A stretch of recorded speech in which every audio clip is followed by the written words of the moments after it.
ناظرین کرام، آج بڑے چٹکارے والے آرٹیکل ہیں جی، بہت سارے اپنے اپنے انداز کے ہیں. میں نے نکالا تو انگریزی کا تھا، لیکن ابھی مجھے خیال چٹکارے کے لفظ سے یاد آیا کہ طاولہ قاسمی کا ہے گھوڑے سے گدھا ہونے تک کی کہانی. بڑا مزیدار آرٹیکل لکھا. انہوں نے لکھا کہ بھئی آدمی کی گاڑی خراب آ گئی، وہ بونٹ کھول کے ٹھیک کر رہا تھا تو آواز آئی کہ اس کا کاربوریٹر خراب ہے.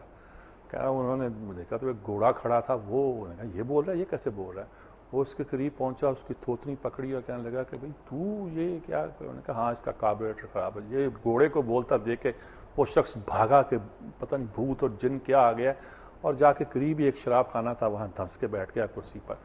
اور اس نے پوچھا ساتھ والے، اس نے کہا کہ گھوڑا تھا وہ سفید رنگ کا تھا. انہوں نے کہا ہاں. اس کی دم کٹی ہوئی تھی. انہوں نے کہا ہاں. انہوں نے کہا اس کے فلاں داغ تھا فلاں جگہ. انہوں نے کہا ہاں شاید تھا. تو انہوں نے کہا کہ فکر نہیں کرو، اس کو کاربوریٹر کا کچھ پتہ نہیں. جوک یہ ہے کہ ڈرا تو اس بات پر کہ گھوڑا ہے کہ کیا. انہوں نے کہا ہمارے ہاں یہی ہو رہا ہے. ہو کیا رہا ہے؟ ہو یہ رہا کہ کسی نے کہا ملک کی معیشت بڑی خراب ہے. تو انہوں نے کہا کہ تو نے ایف اے کیا معاشیات میں؟ انہوں نے کہا بی اے کیا ہے، ایم اے کیا ہے، تم نے کہیں نوکری کی ہے اس طرح کی؟ انہوں نے کہا تجھے تو معاشیات کا پتہ ہی نہیں ہے. اور اس طرح کے مذہبی مسئلے پہ رائے دی. تو انہوں نے کہا تو نے مولوی صاحب نے کہا کہ درس نظامی پڑھا ہے، فلاں کسی عالم کے سامنے بیٹھا ہے، تفسیر پڑھی ہے، حدیث پڑھی، تجھے تو مذہب کا پتہ ہی نہیں ہے. یعنی سوال کیا ہے، جواب کیا ہے. اس طرح کے انہوں نے ایک دین اور لطیفے لکھے ہیں، اور لکھا ہے کہ ہمارے ساتھ یہی ہو رہا ہے کہ ہم روتے کسی اور بات پر ہیں اور اصل مسئلے کی طرف توجہ ہٹانے کے لیے بات دوسری کر دی جاتی ہے. مزے کا کالم ہے. دوسرا جی اصل میں یہ جو کالم جس کو میں سٹارٹ کرنے لگا تھا، U S presidents and national security, یہ ایک بڑا دلچسپ کتابیں آئی ہیں جی. ایک تو کتاب ہے انگر کی، ڈیوڈ سی انگر کی، اور دوسری کپ ہالے اینڈ نیتھن مینز کی ہے. لیکن یہ جو پہلی کتاب ہے زیادہ اس پر ایمرجنسی اسٹیٹ، دوسری ہے پرمنٹ ایمرجنسی. یہ امریکہ کو کیسے ایمرجنسی اسٹیٹ بنایا گیا، یہ اس کی پوری کہانی ہے. انسٹیٹیوشنلائز کیا گیا ایمرجنسی کو.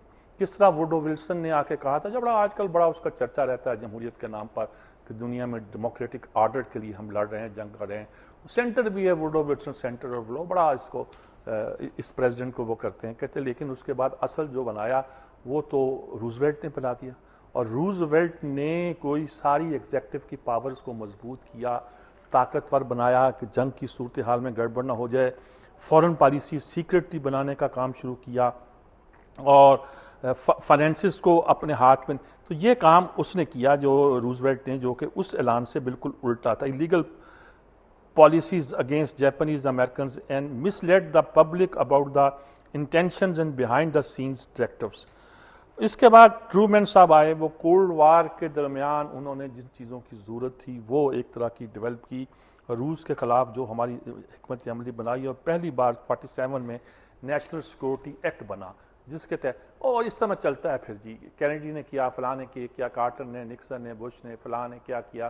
اور کس طرح ایسا ایسا امریکہ آئزن ہاور نے، اس نے وہ لفظ استعمال کیا تھا انڈسٹریل ملٹری کمپلیکس کا. ایسا ایسا امریکن ایک سیکورٹی اسٹیٹ بن گیا ہے. اور آج کل بھی وہ ہوم لینڈ سیکورٹی 9/11 کے بعد اور شروع ہو گئے کام. کولڈ وار میں ہوئے تھے، جنگ عظیم میں ہوئے تھے. امریکہ ایک ہمارے یہاں بھی کہتے ہیں نا کہ پاکستان ایک نیشنل سیکورٹی اسٹیٹ بنا دیا آپ نے فلاحی ریاست کی بجائے. وہ ساری بحثیں، کتابیں چھپی ہوئی ہیں، شاندار کتابیں لگ رہی ہیں مجھے دیکھنے میں. اور اس میں بارے میں پورا تجزیہ یہ ہے کہ امریکہ کو ایسا ایسا آنے والے، انہوں نے کہا اوباما تو کچھ بھی نہیں کر رہا تھا، اس کو پتہ ہی کچھ نہیں ہے اور وغیرہ وغیرہ. لیکن یہ امریکہ ایک سیکورٹی ریاست بن گیا. 2004 میں کیا ہوا، ایک لمبی کہانی ہے جس سے مجھے غرض نہیں ہے. غرض اس بات سے ہے کہ امریکہ کو سیکورٹی اسٹیٹ بنانے میں اس کے کتنے پریزیڈنٹ نے کتنا حصہ لیا، اور جو ذرا اس سے ہٹ کے ہوا کارٹر قسم کا تو اس کو امریکیوں نے کیا سلوک کیا. دوسری یہ کہ گلوبل اکانومی ان ڈینجر جی. یہ بھی آرٹیکل جو ہے یہ منو بسکران کا آرٹیکل ہے جی. یہ اس میں بہت سے پوائنٹس ہیں، لیکن یہی ہے کہ دنیا کی معیشت جو ہے وہ ڈاماڈول ہے، بڑے خطرے میں ہے. اب وہ جو ہم روز کہتے ہیں امریکہ کا یہ حال ہے، یورو کا یہ حال ہے، فلاں یہ ہے، جاپان کر رہا ہے، چین امرج کر رہا ہے، فلاں. تو اس کی ڈیٹیل کے ساتھ China, Europe, Japan, U S 70% of the global economy require soft G20 intervention. اور اس میں کیا کیا کیا جا سکتا ہے، کیا کیا کرنے کی ضرورت ہے، اس پر گفتگو ہے. لیکن یہ بات اب طے ہو رہی ہے کہ دنیا کی معیشت جو ہے ڈاماڈول ہے، خطرے میں ہے جی. اب ایک یہ تو کمال کا آرٹیکل ہے. Just say know to Pakistan's ایکسٹارشن. یہ پاکستان جو بھتہ لینا چاہتا آپ سے، اس کو بس نہ کہہ دیں، اس کے منہ پہ تھپڑ ماریں.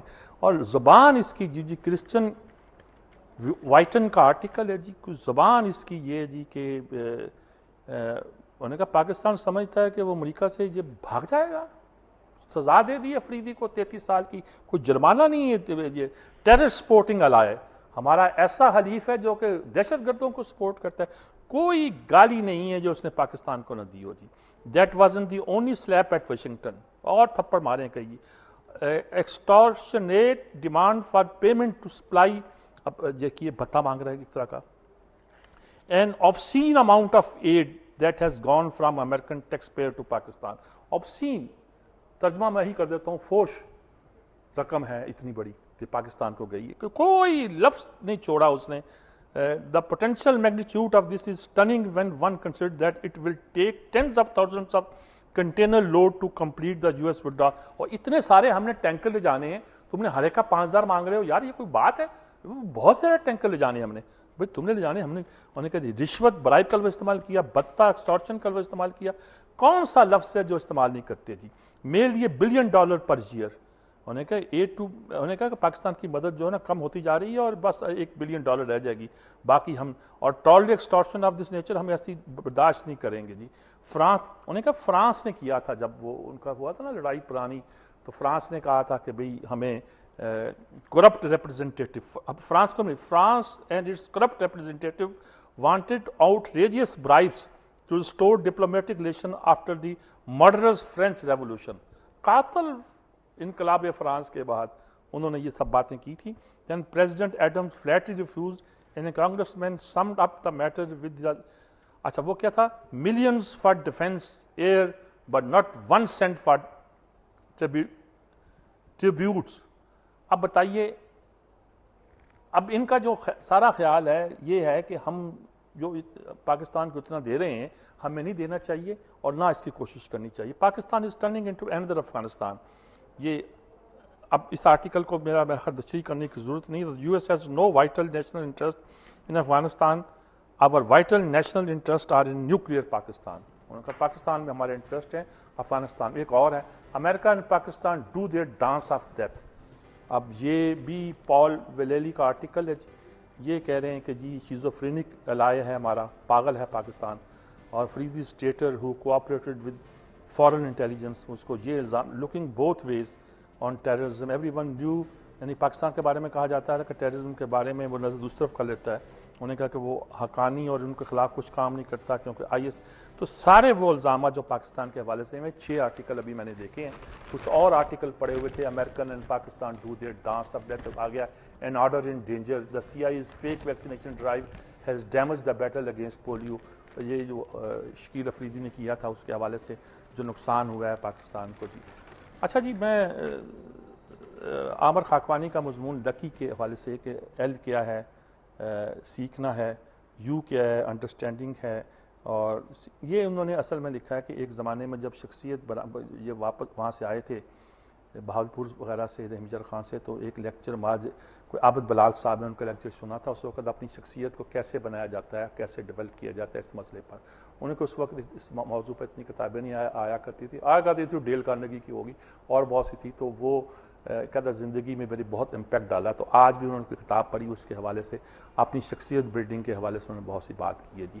اور ایک آج کالم انتظار حسین کا بہت ڈفرینٹ انداز میں، میں نے حمید اختر کو یاد کیا، کوئی بیمار ہوتا تھا تو وہ اس کے لیے لکھ دیتے تھے، کچھ اور چیز کی لکھ دیتے تھے. تو کہتا کہ میں نے کبھی اس طرح کی کبھی کی نہیں، لیکن آج مجھے معلوم ہوا کہ رضویہ ٹرسٹ کے ناظم اعلیٰ مفتی محمد وحید قاضی صاحب کا ان کو خط ملا ہے، جس میں انہوں نے بتایا ہے کہ کوئی قیدی تھا، کس چکر میں قید تھا، ان کے کہنے پر انہوں نے اس کی کس طرح مدد کی اور وہ رہا ہوا. کہ بہت سارے لوگ جو ہے نا وہ کام کر رہے ہیں اور یہ عموماً ان چیزوں پہ لکھتے نہیں ہیں. کراچی پہ آج دل کھول کے لکھا ہے یہ AQ خان صاحب نے، ویسے ہی یاد کیا جیسے 2 دن پہلے میں نے یاد کیا تھا. وہ بھی وہاں کی کوئی نہاری یاد کرتے ہیں، کچھ پائے یاد کرتے ہیں، کچھ DJ کالج کے باہر کی کنٹین یاد کرتے ہیں، کچھ بنس روڈ کو یاد کرتے ہیں. میں بھی ایسی چیزیں یاد کیا کرتا ہوں. کراچی شہر ہی ایسا ہے کہ ایسی چیزیں یاد کی جاتی ہیں اس کے بارے میں. سگے زمانہ ہم، یہ افتخار عارف کی اس نظم پر ہمارے عرفان سیکی صاحب نے ایک کالم پورا باندھا ہے، اور زیادہ سے زیادہ یہی ہے کہ ہم وہ ہے کہ ہم کیا، ہماری اوقات کیا، ہم اپنے آپ کو بڑا لکھنے پڑھنے والے. مجید امجد کی ایک نظم ہے بڑی شاندار اس موضوع پر، اور جو کہ ہم لکھ کر سمجھتے ہیں کہ ہم نے اپنا قرض ادا کر دیا، اس طرح تو قرض ادا نہیں ہوتے جی. تو کیا چند لفظوں کی یہ سطریں وہ کفارہ ادا کر سکتی ہیں ہمارے کچھ نہ کر سکنے کا وغیرہ وغیرہ. وہ مجید امجد کی ہے، افتخار عارف کی بھی اسی مفہوم کی. یہ بہرحال آج کی تھی. اب کال کوئی ہے تو لیتے ہیں جی. السلام علیکم جی. میرا خیال ہے جی میں نے کال کے احترام میں اس کو ختم کیا تھا، لیکن شاید پھر مجھے اشارہ نظر آ رہا ہے، یا میں اپنا شروع کروں جی. جی اس طرح کے جی بہت ساری چیزیں جو ہیں آج کل ہمارے ہاں بہت سارے آرٹیکلز بھی ہیں جن کا میں تذکرہ کرنا بھی چاہتا تھا اور سرچ کر دیا، خاص طور پر فرانس کی صاحب کالم کا، کہ ہم بڑے اپنے آپ کو فن خواں سمجھتے ہیں، بن کے بیٹھے ہوئے ہیں، ہم کالمسٹ ہیں، ہم وہ ہیں اینکر ہیں یا کچھ بھی ہیں. ہم اپنے لیے ایک بالکل نئی دنیا تراشنا چاہتے ہیں، بنانا چاہتے ہیں، اور سمجھتے ہیں کہ ہم سب کچھ ادا کر سکتے ہیں. افتخار عارف کی نظم کا انہوں نے حوالہ دیا ہے، میں نے ساتھ مجید امجد کی نظم کا بھی لکھا کہ خداوندہ مجھے توفیق دے میں ایسے زندہ لفظ لکھوں جو نہ لکھوں میں تو دنیا بانجھ ہو جائے، مگر پھر سوچتا ہوں اتنے زیادہ لفظ لکھے جا چکے ہیں اور لکھے جا رہے ہیں، میں بھی لکھ لوں گا تو کیا ہو جائے گا؟ کیا یہ پرانا آدمی پھر سے نیا ہو جائے گا یا دوسرا ہو جائے گا؟ اب مجھے پوری نظم پوری مجید امجد کی یاد نہیں آ رہی، ساری یاد ہے مجھے ویسے، لیکن وہ لائنیں اس طرح ٹوٹ رہی ہیں، ورنہ وہ بھی سنا تھا. چلو بر لفظوں کے کنستر سے چلو بر لفظ لے کر کوئی ہمارا یہ بنے گا. وہ اگر کسی وقت مجھے موقع ملا، ضرورت ہوئی تو میں اس کو بھی کسی وقت یہاں دہراؤں گا. بہرحال اجازت چاہتے ہیں. اللہ حافظ.